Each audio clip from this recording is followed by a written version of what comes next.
Hi friends, good afternoon. তো দেখো আজকেও একটু রেডি হয়ে গেছি। আজকে মা আর ছেলে আমি একটু ঘুরতে যাব। তো আমায় কেমন লাগছে অবশ্য কমেন্ট বক্সে জানিও। খুব সিম্পল সেজেছি, কারণ এই কানেরটা আমি তোমরা সবসময় দেখো আমি সবসময় পরি, আর এই গলার হারটা সবসময় পরে থাকি। শুধু একটু আইলাইনার করেছি। জানি না কেমন লাগছে, তোমরা একটু কমেন্ট করে জানিও।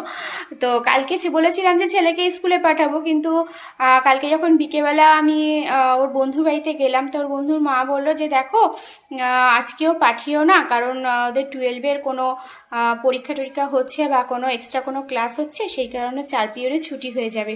আর টিফিন টাইমে ছুটি হয়ে যাওয়া মানে খুব কষ্টকর, দৌড়ে দৌড়ে যাওয়া। আর বিশেষ করে আজকে বৃহস্পতিবার, তাই জন্য আমিও চিন্তা করলাম না থাক, আজকে আর যেতে হবে না, একেবারে সোমবার থেকে যাবি, কালকেও তো ছুটি, তা একেবারে সোমবার থেকে যাবি। তো যাই হোক, এখন রেডি হয়ে গেছি।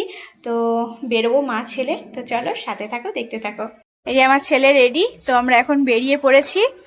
তো সবার নিশ্চয়ই খাওয়া দাওয়া কমপ্লিট, আমাদের এখনো খাওয়া দাওয়া হয়নি। তো আমরা কোথায় খাবো? একটু বাইরে খাবো, তাই তো। তো যাই হোক, ভিডিওটা ভালো লাগলে অবশ্যই লাইক কমেন্ট শেয়ার করো, আর এভাবে ভালোবাসা দিতে থাকো, আমিও সবাইকে ভালোবাসা দিতে থাকবো। টাটা।